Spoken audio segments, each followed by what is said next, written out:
Welcome back to another episode of the MMA Pulse podcast, hosted by myself, Alex Honan, and Kyle Carpenter. Today, guys, we're going to look back at the Abu Dhabi card from a couple weekends ago. Just a few fights on there, and then we're going to jump into the 305 card for this weekend again in Perth, headlined by DDP and Adesanya. So, going back to the Abu Dhabi card, Kyle, what were your thoughts overall on how the card went there? It was the first time I did a fight night in Abu Dhabi, so...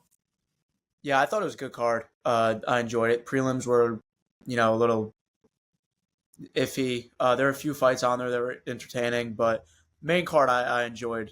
You had the Chito Vera, Davison Figueiredo fight. That fight was great. I thought. You had the Tony Ferguson fight, and then you had Umar versus Corey Sandhagen in the main event. And you also had Shara Bolton, the co-main, who did his thing. So, yeah, it was a good card overall. What do you think? Yeah, I agree. The prelims were pretty lackluster. It was a bunch of decisions, except for the last two fights on the prelims, which were both finishes. But I definitely say that the main card carried, at least, which has not been the case as that often on these fight nights recently. One that we don't really have to talk about, but one I wanted to highlight a little bit was the finish from Joel Alvarez. That was filthy. Yep. That was night. I mean, and he's also a crazy build for that weight class because he's like 6 foot. Yeah. And he's that was the first fight on the main card, I think. Yeah, I was talking about the main card. Okay. Yeah.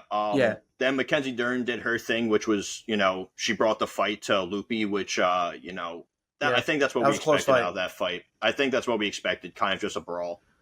That was a close one. Yeah, it definitely was. It was unanimous, but Mackenzie Dern definitely looked like she was the aggressor, but she always looks that way in most of her fights. Yeah. She kind of has that brawler mentality. Yeah, exactly. The aggression's what won that one for her. And then, unfortunately, we watched Tony get submitted at the end of round one, which was pretty sad to have to watch. I mean, good for Michael Chiesa. That's huge for him. What were your thoughts on that one a little bit? It's like Tony got worse at grappling over time. Like, it's like he hasn't done it at all. He got controlled by Patty. Like, early in his career, he's the one submitted guys, right? And then ever since the Oliveira fight, he's found himself on his back in terrible situations on the ground every time. And today, as soon as the fight got to the ground, or not today, but on fight night, as soon as he got the fight to the ground, it was over. Chiesa, we know Chiesa is great on the ground. We know he is. We just don't expect Tony to be, like, bad on the ground. Yeah. And, even against Patty, he held his own there. He threw up a few submissions. Like, Patty had control, but nothing really crazy. And then, in this fight against Michael Chiesa, he didn't look good at all. On the feet, neither of them really did much. And then as soon as it went down, it was over. Yeah, I would probably say a lot of what Tony's done in his past fights recently that he's been losing in, anytime he was getting taken down a lot of time, it was him putting himself in that position. Like, he'd go for, like, a roll and try to ankle pick someone, and he'd end up on his back, and it'd be, like, the rest of the round he's getting punched. So, I don't know if the UFC is going to give him the opportunity to fight again. I know he said that he doesn't want to fight anywhere else, but I don't think he'll have an option. I don't think the UFC is going to give him a contract, because, I mean, Tony Ferguson had, like, a great career, and it kind of really sucks that he went out this way, 8 straight losses. It didn't look good going into the end. But, like, I really don't think it overshadowed how good Tony was. I think it just overshadows for, like, newer fans who have only seen him lose. None of them got to see him prior against, like, Anthony Pettis was, like, one of the most insane fights we've seen Tony in. They didn't get to see those fights. I mean, even in the Gaethje fight that he lost and probably ultimately ruined his career, I guess you could say. He didn't even look bad. He landed some nice shots on Gaethje throughout that fight. And well, everyone says that uppercut he landed in the second round is the last shot from Prime Tony. Yeah, that one's definitely crazy. But good for Michael Chiesa. That gives him a chance to make some noise and get better. Because his last fight was against Kevin Holland, which he lost in. No, it wasn't Kevin Holland. Chiesa? Yeah, I think his last fight. Sorry, I was thinking Tony Ferguson. Yeah, Chiesa. No. Yeah, Chiesa was Tony. Was Kevin Holland. Yeah. He took some time off, and it's good to see him get back in the win column. But let's jump to the Cheeto Vera Figueredo fight, because Yep. it didn't get a fight of the night bonus, which I think is crazy. It Hmm. was probably my favorite fight of the night, Yeah. because we actually saw a little bit of urgency out of Cheeto every now and then. Again, I thought this should have been the co-main event, and I would have liked to see it over 5 rounds, because Cheeto really needs a 5 round fight if we're being honest with how his strategy goes. What were your thoughts on that fight?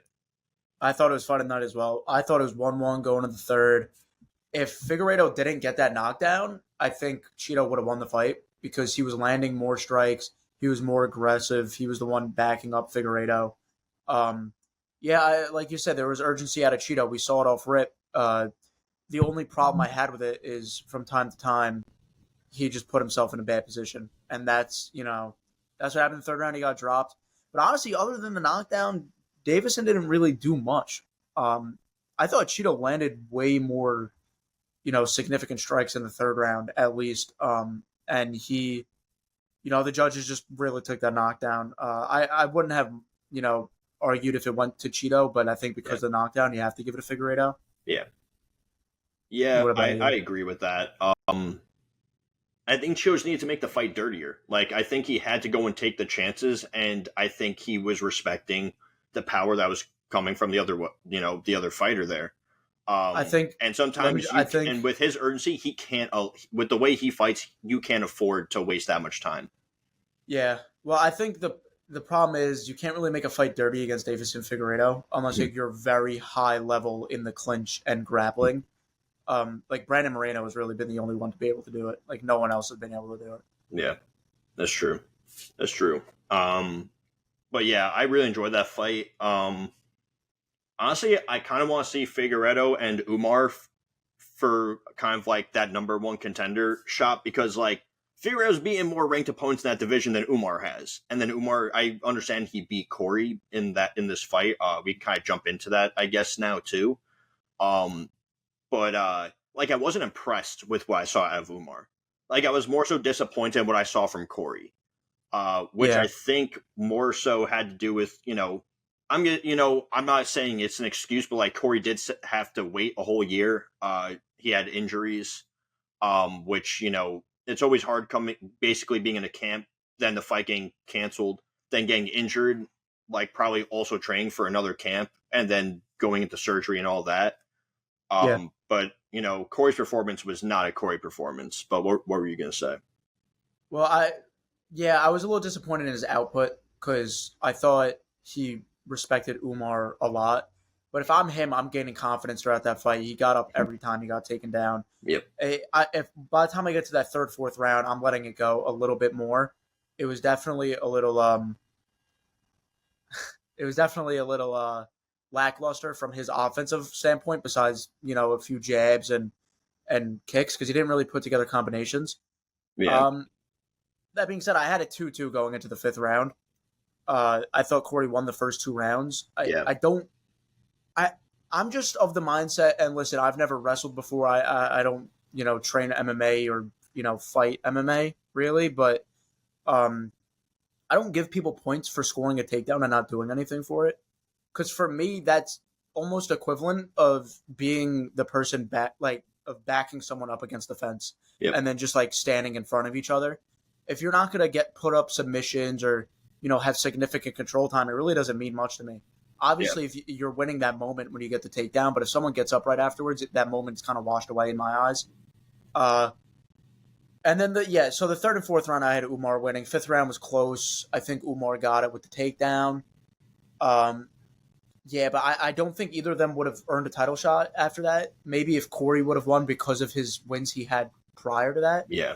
But I'm with you. Honestly, I kind of like. I don't know if you go Figueiredo and him. I think Piotr Jan's next fight should be a number one contender fight. If they're gonna do Umar, if they guaranteed Umar the next title shot, mm-hmm. I feel like you got to do Figueiredo versus Piotr Jan. But the issue with that is if you don't book the winner of O'Malley and Merab versus Umar, and then you have Piotr Jan or Figueiredo get a spectacular finish, that you have to give it to them. Yeah, because Umar just won a decision against. Listen, winning a decision against Corey Sandhagen is huge, but out of the top guys we're talking about, Aljamain Sterling submitted him in a minute, and Petr Yan beat him. Pretty. He lost the first 2 rounds, but he gave those away, and then he won pretty dominantly in his fight because, no one thought Corey Sandhagen won that fight. Yeah. So I just think Umar needs one more before a title shot. I do think he's good enough to be the champion, though. I think he's good enough to fight for it. I just think if you're talking about who deserves it, I think Petr Yan right now deserves it a little bit more. I would say for Petr Yan's sake, so he's been out for a little while now because he had an injury that he needed to get surgery for, so he's been out for a while. So I think he'll be back before the end of the year. I think he will too, but I don't know if you want to, don't do the same thing that happened to Corey. Don't give, if you were going to do Umar versus Petr Yan, let's say, for number 1 contender, do you want to put Yan in that position to be in the same thing where he's coming off not fighting for a year because of an injury? It's not like he took the year off by choice. He took the year off because he needed to. And I don't know if that's worth risking because it's you're basically setting up the perfect path for Umar to get to the belt. Then what we get to say, O'Malley gets hurt and then O'Malley has to sit out for a while and then he comes back and has to defend against Umar. And then it's I think that, Merab could potentially beat O'Malley, but I do think O'Malley's going to hold him down, hold him on the outside. But still, I just wasn't impressed enough with Umar. So I wasn't impressed. I'm of the mindset that if Umar does get a title shot next and he has to pull out of that fight for some reason, that's it. He has to fight someone else. You don't give him one after that. You don't rebook it. It's not like that. Honestly, he shouldn't really have been at this Corey Sandhagen fight rebook. Yeah. But Corey is a warrior. He has that mindset, and Umar proved that he's among the top guys. Yeah. But I think title shot, whoever wins the belt is the best, and it's whoever's holding the belt is really about who's the best. But whoever fights for the belt is more of who deserves it. Yeah. It's not really who you think is better. It's who deserves it. Yeah. But yeah, that's my thoughts. Let's move on to 305. We got Adesanya versus Duplessis. Huge blood match here. Bad blood. You got Dan Hooker versus Gamrot in potentially a number 1 contender fight for either one of them. Maybe. Yeah. You got Kai Kara France for Steve Erceg. That could be a number 1 contender fight easily, especially if Kai Kara France wins. You got Tai Tuivasa versus Jairzinho Rosenstrike. This is a good card here. What do you think? I'm pretty. I mean, the prelims and stuff like that are kind of don't jump out on paper at least. I'm hoping that it turns out differently when the time comes. Mm-hmm. But that main card is pretty stacked, at least for those first. I mean, even the first fight on the main card is not bad. It's just not 2 crazy fighters. It's kind of hard, when you have guys like Adesanya and Dan Hooker on a card. Even Kai Kara France, who's been out for a little bit now, but I'm so excited for this fight. This is the longest we've gone in so long without seeing Adesanya fight. He was one of the most active champs in middleweight history, as well as one of the GOATs of that division. But I think the Dan Hooker fight's going to be. It's going to be really boring or it's going to be insane. It's either Gamrot's going to be trying to hold him down for an entire fight because, if we're all being honest, that's Gamrot. Gamrot's not throwing up submissions most of the time. He's simply chain wrestling. He's the Merab of the division. He's the Merab of the lightweight division. Exactly. But he just doesn't have a personality like Merab. Yeah. He was on his way to getting close to a title shot, and then he had the loss to Benil, which threw him off track. And then wasn't he supposed to be the backup for the original Makhachev Oliveira 2 fight, and then Volk got brought in instead of the backup fighter? Yeah, I mean, no disrespect to Matej Gamrot, but if you're going to save a card and Volkanovski is an option, you're going to take Volkanovski over Gamrot. No disrespect to Gamrot, he's a really good fighter. He's top 5 in the world in that division. But yeah, I mean, I think on short notice, Gamrot might have given up a tougher test because his style is completely different than anyone in that division. Maybe other than BSD. Yeah, you got Dan Hooker here who's able to get right back into the top 5. Last time we saw him in the top 5 was that Michael Chandler fight. He had those couple fights in a row where Poirier and Chandler, and then he loses to both of them pretty badly. and pretty bad beatdowns in both of them. And you're like, where does he go from here? Is he done? This is a big fight for Dan Hooker. This is the key for him to get back to the title his last fight with Jalen Turner was one of the most entertaining fights. I mean, Dan Hooker never fails to disappoint in any of his fights, really. Well, it proved that his chin was still there. It proves that his chin is still there. That was really the big question, because we know what Dan Hooker's capable of on the feet. He got submitted by Islam, which, he didn't even tap. Most people do. He didn't even tap, his arm was about to get broken, so thank God they stopped it there. But this is his key to get back to the title picture. It really is. And for Gamrot, I'm kind of surprised he took this fight. I don't really know how this fight benefits him other than staying busy, which, all props to him for taking this fight. Because this is a tough fight for anyone in the division, even if, unless, you get a knockout in the first 2 minutes like Michael Chandler did without really absorbing a strike. Yeah. It's really a tough fight in the division for anyone, and both of them, this is their chance to get, the title shot. Kai Kara-France, Steve Erceg fight, I'm really interested in this one. Yeah. I don't know how it plays out. I have to assume that it's going to be on the feet. And, Kai Kara-France has a lot of power in those hands for that division. Yeah. He's not the cleanest, most crisp striker in the division. That might be Steve Erceg, to be honest. His boxing is top-notch. I don't know if there's anyone who's going to outbox him. He was, a minute and a half away from winning the belt if he doesn't go for that takedown. Yeah. Still ranked 9 after, losing 3-2 to the champ. Arguably winning, too. Like, you could argue that he won the fight. Yeah. Listen, I don't know how that fight goes. If I had a guess, I think I'm going to go with Steve Erceg because of the activity, because he's been – he's been more active recently. He just went 5 rounds with the champ. It's 2 different mindsets here. You got Steve Erceg, who's really confident in himself right now. He's like, I could be the champion if it wasn't for those 90 seconds.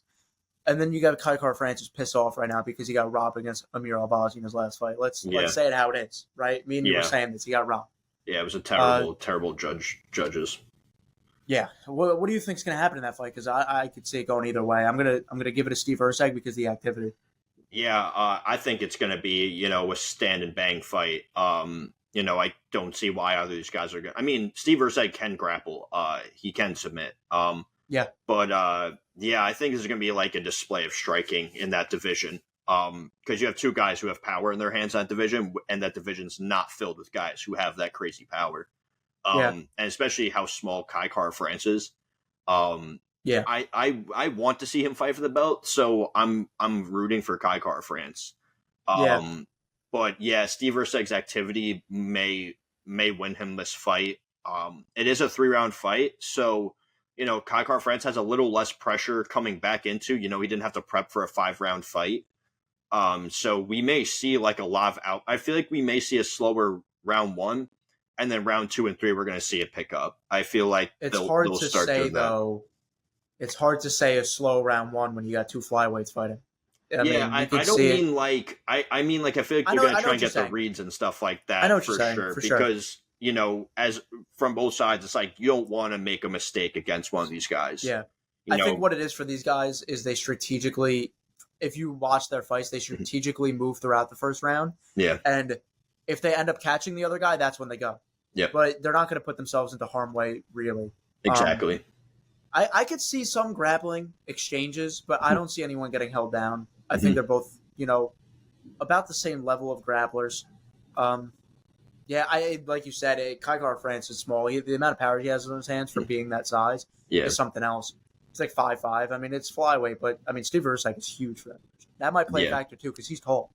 Steve Erceg is what, like? Yeah, but Kai Kara-France has beaten people who are like double his height before. I don't know if you remember seeing him. I think it was in like Ultimate Fighter. Maybe it was a while ago. And the guy he fought was probably like closer to 6 out, foot. I believe. Yeah, he destroyed that dude, and that dude had such a crazy reach advantage. But I think that fight's going to be a fun one. That one. It's going to be tough with Fight of the Night bonuses, I think, for this card. Just those top 3 fights are all going to be tough ones. I want to say Fight of the Night is going to go to these 2, but I could see someone in the main event or in the Tuivasa fight getting, Performance of the Night. Yeah. I want to say I don't think anyone's going to win by finish in the Steve Erceg Car France fight. I think it's because it's 3 rounds. I think it's going to go to decision, and I think it's going to be a very scrappy, flyweight kind of fight, high level. But yeah, I'm right with you on that. It's going to be hard to get fight of the night on this card. Yeah. Let's jump into that main event. Yeah. I'm so excited for this fight. The bad blood's been cooking for so long now. And Adesanya took what he felt was a much needed break from fighting. I mean, he's still training. He looked insane in his training footage. To be he fair, looked massive. It's less than a year than he fought last September. Yeah, but this is a break for him. This is a long break for him. Is 11 months. He's a I'll fight every 3 months kind of fighter. If you can give him if he can handle 3-4 fights a year, he'll probably take 3-4 fights a year. I think that's one thing that him and Pereira had in common was they're aware that time is your enemy in this sport, and it's better to be as active as possible. But I think it's also kickboxing mindset. I would say I think it's a kickboxing mindset too. Is you get in as many fights as you can while you can. I'm honestly hoping Adesanya wins for the sake of this division being active again. The middleweight division has been so held up and so inactive because of Dricus refusing the fight pretty much. I really do think that it was more so the company was waiting on Adesanya saying he was ready to fight. But I don't know. I think they could have done a rematch. I think that Dricus had enough time to rematch Strickland before this fight, and Dricus just didn't want that fight.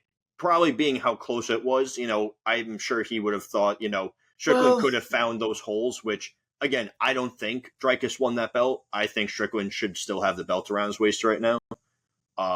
It was close, though. That's why I'm not I hate the judges on this one. None of those guys really looked for a finish.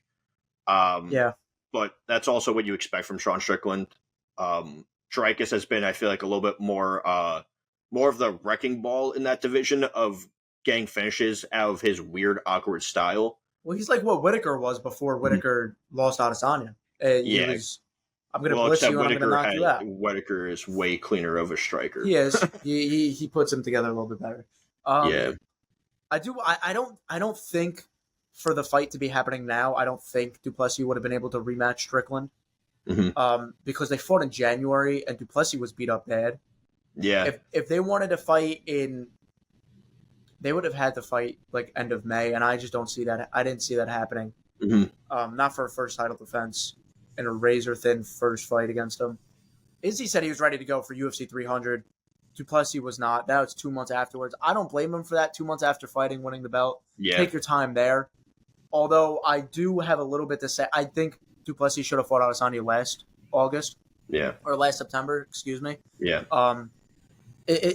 He's lucky that there weren't really any other contenders in the division. Let's say Hamzat fought and won beforehand against Kamaru Usman. He might have got it over Duplessis because for you to turn down a title shot because of, whatever it was, he hurt his foot or something. Listen, it could have been warranted, but to turn down a title fight, it's hard to get another one. You got to put yourself in goodwill with the company. Adesanya has done that. He fights 3 times a year. Maybe sometimes 4. Yeah. I see. I'm going to give you my prediction. I think Izzy's going to win by finish. The only reason why I think Izzy may have some struggle is because of Duplessis' size and because he may chain wrestle a little bit if Izzy backs up. But I just don't see Duplessis being able to do those weird strikes, lunging in like that without getting clipped like he did against Whitaker the first time. Yeah. What Izzy did to Whitaker the first time is kind of how I expect this fight to go. Maybe not as quick as it happened.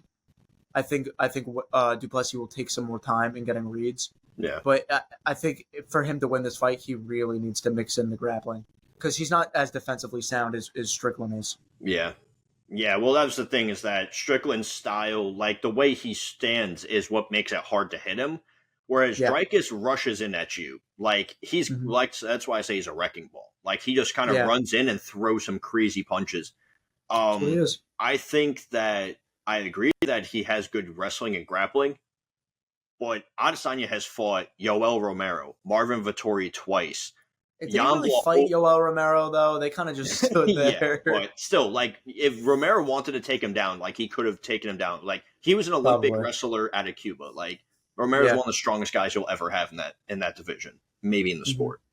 Um, Marvin Vettori twice, Jan Blachowicz. It's like he's fought guys who can wrestle, and it like the Jan one. It only worked because Jan was able to hold him down, and it was Jan going was up the probably weight like 20 class. pounds more than him Exactly. So on that night.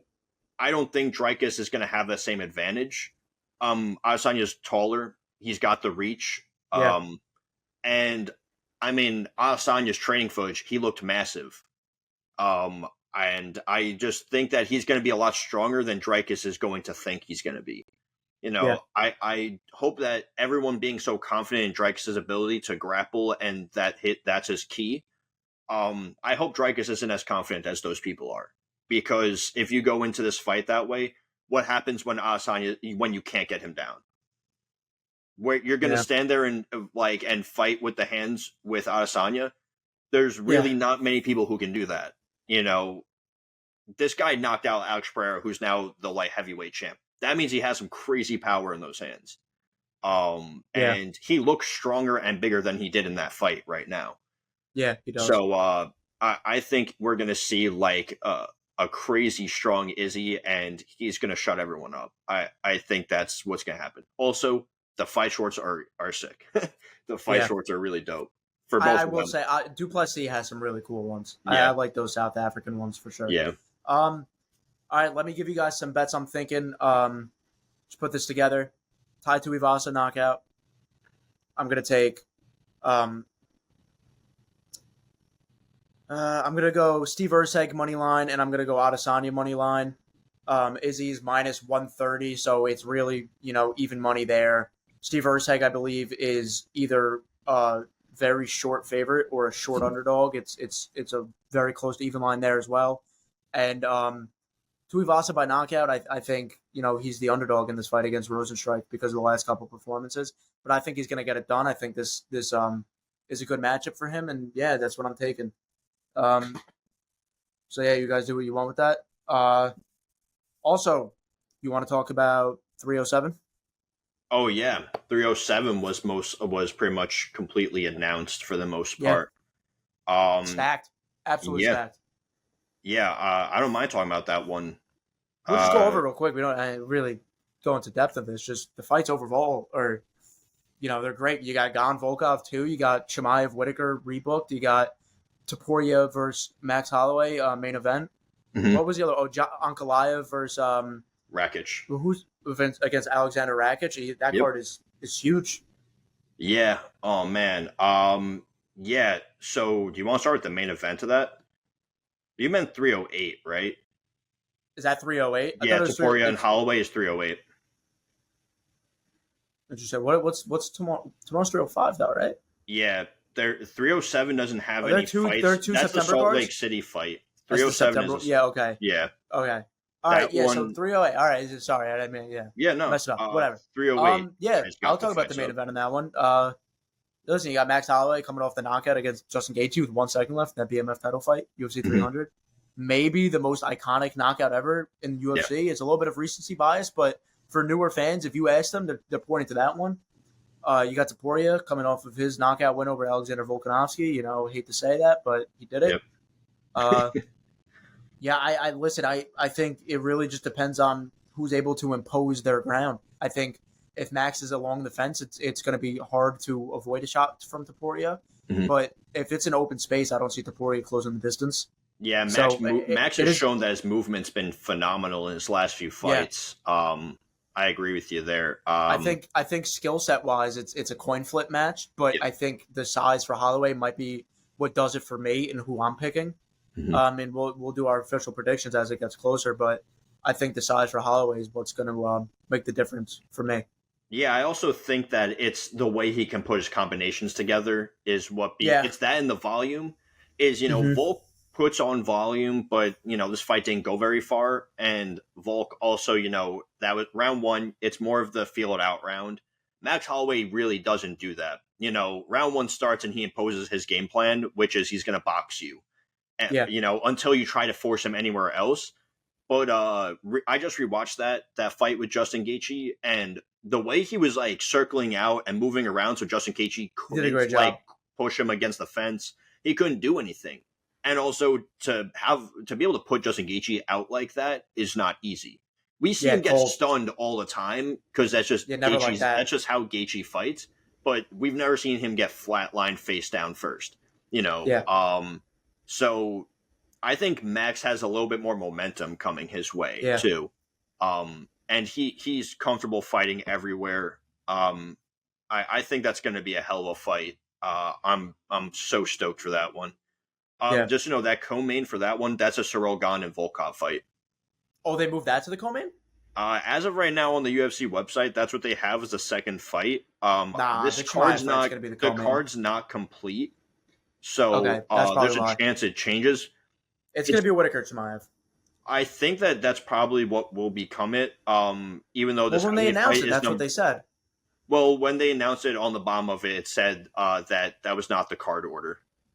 Okay. Yeah. I know for that fight, though. That's number 2 versus number 3. So that's basically a number 1 contender. And a rematch. It's a rematch. They fought a few years ago. Yeah. But Volkov has been on fire recently. We haven't seen Gane in, a year now? In that last France card? It's been a while. Hold on. Your audio just got all wonky. Hold on. Try fixing your mic or your headset or something. I don't think it's me. Your thing just went blurry. Okay. Anyway, okay. That's a rematch. We haven't seen Gane in a year. Mm-hmm. Volkov has been on fire recently. Chimaev is the favorite against Whittaker. Don't know how. I think Whittaker's going to win that fight. And then I'm assuming Ankalaev is probably like a minus 250 favorite. I haven't really checked that one out yet, but. Yeah. So we've got Robert Whittaker and Khamzat. That's gonna be a hell of a fight. I'm happy they got that rebooked. But there's higher odds. The odds are more in favor of Khamzat not actually making it to the fight. That's what's crazy. So Chimaev is minus 140 to win, I think, and the fight not to happen is minus 190. Yeah, it's something hilarious like that. I think Chimaev has to show up for this. If he doesn't show up for this, he's effectively done as a title challenger in that division. Yeah, he's in a terrible place with the company then. It's bad. Dana said it himself. It doesn't seem like Khamzat could get to a fight without getting sick. Yeah, or something like that. Yeah, and it's true. But listen, if he's able to make it to this fight, if he wins, does he leapfrog Sean? No, I don't know. Think so. Probably not. But listen, his next fight will be for a title. Yeah, Dana said that Sean is getting the winner of DDP and Sanya. I think he'll stand on that. But I don't know. If Robert Whittaker comes out and he looks the way he looked against, don't get me wrong. I know Aliskerov took the fight on short notice, but I'm pretty sure he was training already for another fight. And who? Who'd you say? Aliskerov.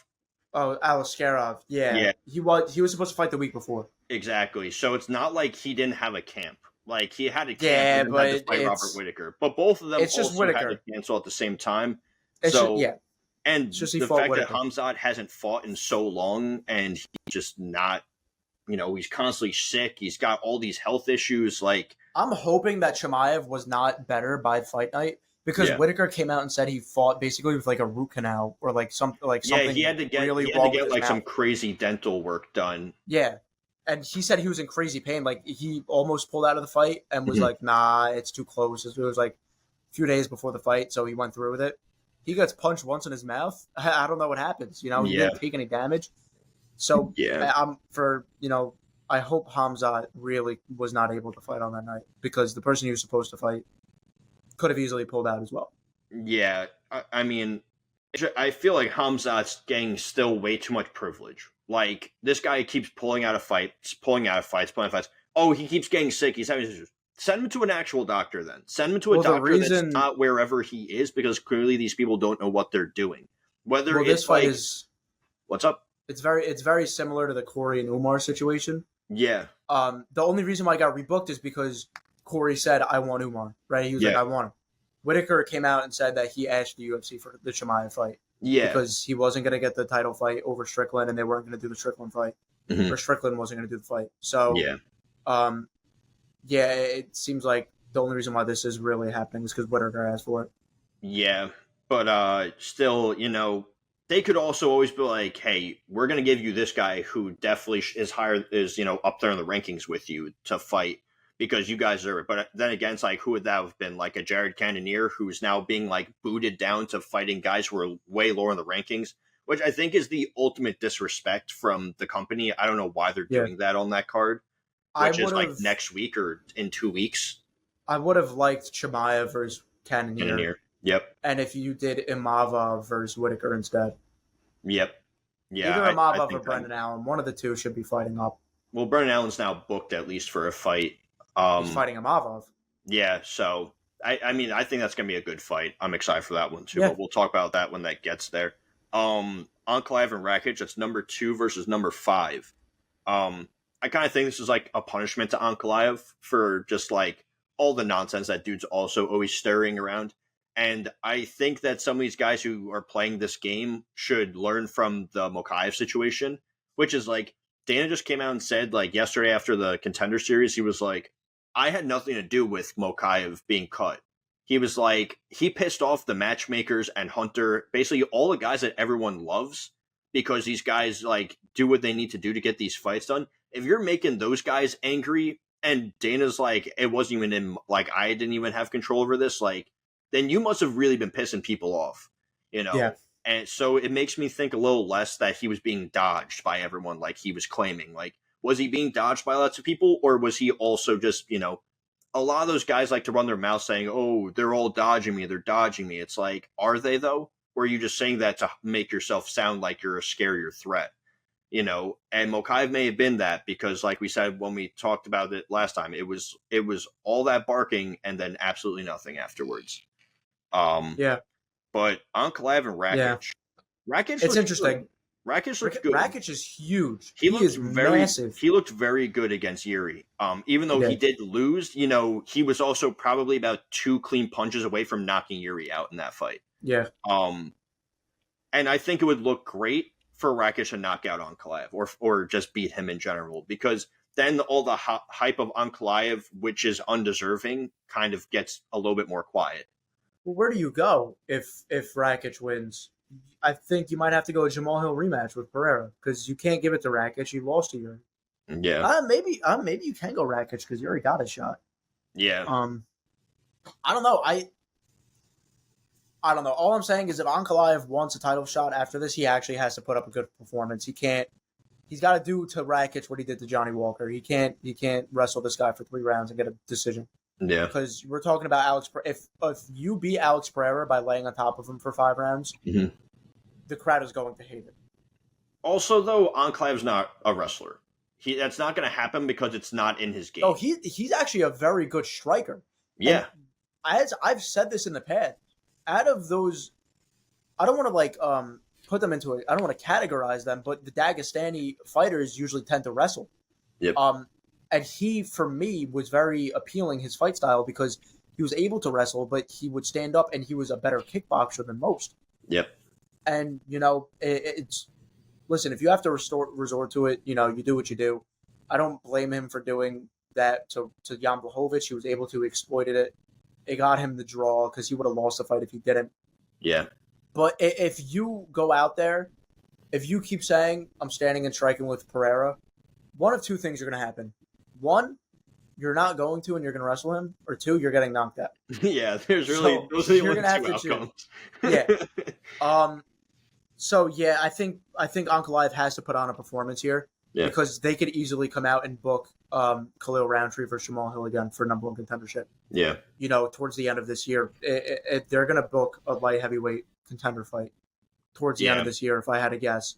I don't see Pereira fighting before the end of this year. So really? I feel like, honestly, I don't think there's going to be anyone there. I think that's the problem. The problem is there isn't enough availability. Unless Rakic turns around quick, and if he wins and turns around quick, that's the only way. I don't see Ankalaev taking the fight on two months' notice. He definitely got offered the fight for $299, or for $303. Yeah. I think we'll see Pereira in December. I think And that's when we'll see him next. so if Pereira doesn't fight in December, let's say Pereira doesn't fight December, January, February. It's likely that he will fight in one of those 3 months. Let's say he doesn't, though. Mm-hmm. Uncle Ive's not getting the next title shot because then we're getting to Ramadan. He's going to refuse to fight. And, Yep. so he better hope he wins this and gets a fight either very beginning of next year or to the end of this year. Yeah, I think that I'm curious to see what happens with Pereira. I saw like some little rumors saying that like the UFC is really honestly waiting to see the outcome of the Adesanya Dricus fight, and then as well as the Jones and Stipe fight. Because if Jones and Stipe fight and both of those guys retire, that means Tom Aspinall is the champ.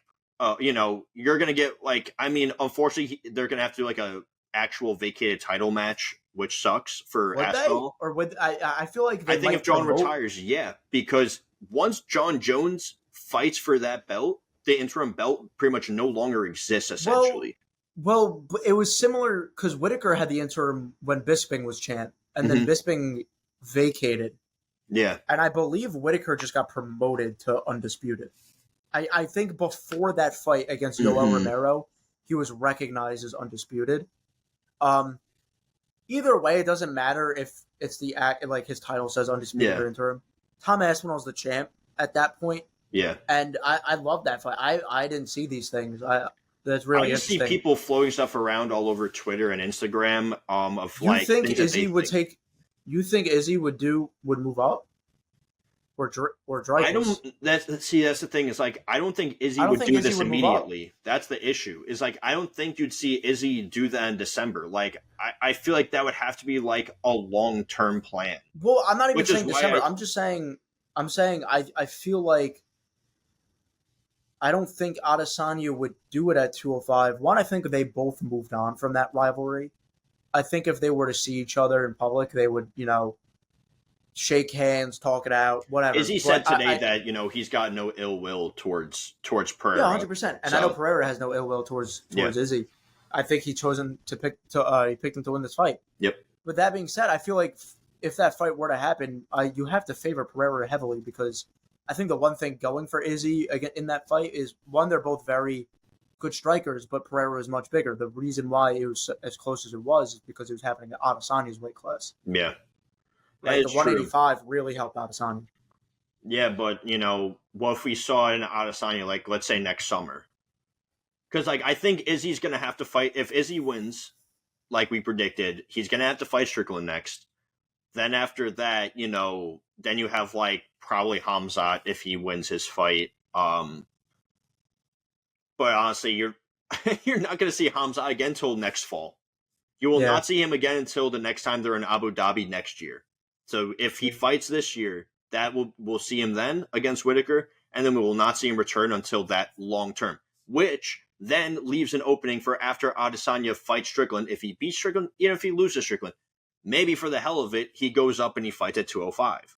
Because the issue with Pereira is the issue in that weight class is that there's no availability to fight him. That dude could fight every 2 months. He would fight every other month if he was able to. I think Izzy, if he wins this fight and then loses to Strickland, he would retire. Yeah. Because if he moved up to 205 and got an immediate title shot, there would be a crazy outroar amongst fans. There was an outroar amongst fans for this fight that he got this fight over Strickland. There wasn't that much uproar. There was definitely go on every post. There's a fair amount of people who are saying Izzy doesn't deserve it. And don't get me wrong, I think Strickland deserves it over Adesanya. I do. It's just the thing is that like this fight was supposed to happen already. So that gave it a little more reason to exist. And I do also think that to an extent it is because of Strickland losing. And then also I'm sure the way Strickland carries himself and the things he says can have an effect on the activity that is provided to him. Like, let me say this. They would have given him a number one contender fight, and he's like, I don't want that because I don't need it. As of right now, do you think Strickland deserves this fight? He would deserve this fight over Whitaker? Because since they both fought Duplessis and lost, they both beat Paulo Acosta, and Sean hasn't fought since that fight, and then Whitaker knocked out Aliskerov on short notice. So if you were not to go to Izzy here, Yeah. would you favor I think if you're talking about deserve, it's probably Whitaker. I think that the reason Strickland would deserve it is for the reason that He went the decision with fight was so close. Duplessis. That's Yeah. usually what warrants a rematch is how close a Yeah. fight is.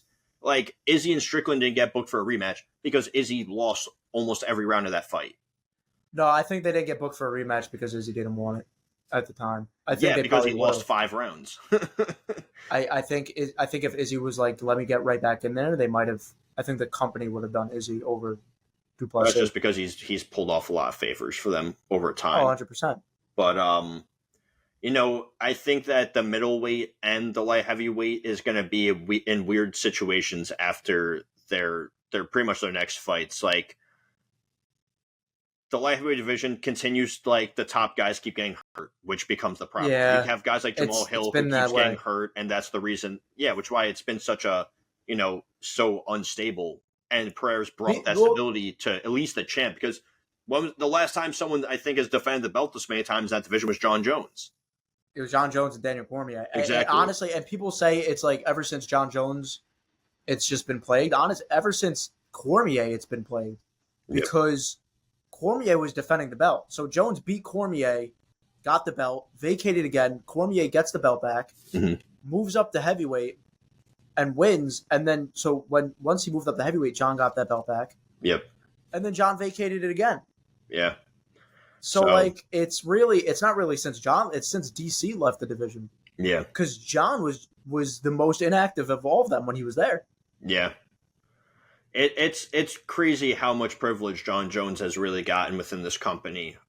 Especially because like you talk about people who want to talk about like all the issues that Conor McGregor's had in the past with things and stuff like that. It's like, okay, but John Jones was also caught numerous times juicing. Like the dude was coked out. Like I respect he's the GOAT. He's one of the greatest light heavyweights of all time, if not the greatest. But there comes to a point where like what you do can mess up your legacy outside of the ring. And I don't think I wouldn't say like, oh, he's dodging Tom. Like, yeah, he was supposed to fight Stipe a while ago and then he got hurt. Like, I totally understand that. John Jones also should have vacated the belt once he knew he was going to be out for basically a year. The same way every other champ has done. I just think that John Jones cares too much about those stupid, like, I understand having the belt is a great thing to have, but like, do you really feel like you beat the best heavyweight? Like, you wrestled a guy who can't wrestle for the life of him. I mean, he was not the greatest heavyweight at the time, in my opinion, like Dana White said. Dana keeps saying. No, Ciryl Gane was not. He was not the most. He was the best heavyweight in the UFC at the time. Yeah, not in the world. I mean, that's because Francis Ngannou was no longer in the company. Yeah. And Tom Aspinall was coming off injuries. I think he was still injured at that point. With the ACL, but like John Jones was because like Stipe fight doesn't need to happen. It doesn't matter. Like it does nothing for the UFC. I personally don't even think it does anything for John Jones's legacy. It does. Well, I think it does. I think it does. It's just you're gonna look at it in 30 years time and you're gonna be like, oh yeah, he fought Stipe. Yeah, Stipe Miocic was great. You beat Stipe, who hasn't fought in like 3.5, almost 4 years. And the last time he did fight, he got absolutely flatlined by Francis Ngannou. Essentially, he hasn't fought in 5 years from that knockout. Like, it's like this fight doesn't. I just don't think it really means anything. Like it's a name on your resume, but you basically beat it. Like you basically did it. You pulled a Jake Paul essentially. You beat up an old retired guy. It's like that's what Jones is doing, and I just think that a Tom Pereira fight would be awesome to see in like December. Yep. Because Tom literally fights for a minute and a half, and then we don't see him for a year. It's like because of the other things going on. Yeah, so maybe after Jones and Stipe fight, if they both retire, like it kind of seems like it's headed that way. It's like if there's no light heavyweights to fight Alex Pereira, why not? Like, why not see what happens? Like, do you think that he's going to do you think either of them's going to end the other one's career? Tom Aspinall is still young. He's still resilient. I don't think that if he lost, that it ruins everything for him. Because I don't know if Alex Pereira would stay at heavyweight, to be honest. Yeah, I mean, listen. But I think it'd be hard for him to kind of do the weight cutting. That's the thing. that's an ideal I think scenario. he's fine for But 2. I think he's fine at 205. I want to see the fight because of the power he has in his hands. It's a yeah, very tough matchup against Tom Aspinall because he can do everything. yep, He's fast. He has power. The reason why we want to see it is because of how much power Pereira has in his hands. yeah. Because of how good of a kickboxer he is. Mhm. We all know Aspinall is bigger than him. Do I think Aspinall? I think if anything, Aspinall could maybe derail Pereira's Mhm. career because of Pereira's age. Gotcha. Yeah, Then again, he did get knocked out cold by Izzy, came back and, and then did won what he like did. 4 consecutive fights after that, pretty Yeah. much, all within like a calendar year. Yeah. Which is nuts. All right, I think that wraps it up. Yeah, yeah. Next time we talk to you guys, we will be recapping 305. And hopefully some of our predictions were right. We've been a little off on these last few ones. But what are you gonna do? It's an unpredictable sport and it's fun to watch. So thanks for listening, guys. We'll see you next time.